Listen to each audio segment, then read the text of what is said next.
Hola, ¿qué tal? Muy buenas, son las 7 de la tarde, 2 minutos y aquí comienza una nueva edición de... Más de 10 años nos avalan. El básquet en Valencia suena así. La juega de Colo de 3.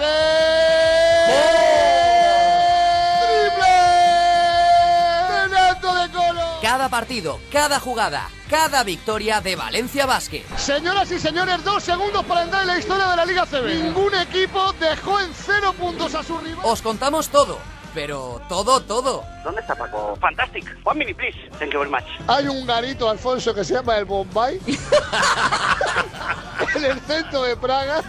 ¡Viva el Erasmus! Qué bueno, vergüenza. que se me va. Y también tenemos tiempo para otras cosas. Esta es la gran bacalá de este año, llamada Lana del Rey, que nos la están intentando meter Hasta la por sopa. donde pueden. Tú has informado, ¿no? Para Tú gustos estás colores. culturizando a la gente en los Vive descansos. todos los partidos de Valencia Básquet desde media hora antes en el 95.4 de la frecuencia modulada o en .radiovalencia.com.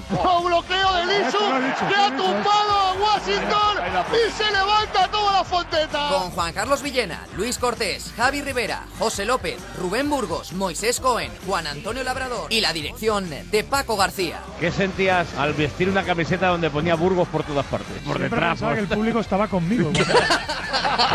Gritaba ahí, Burgos. 95.4, el sonido del baloncesto.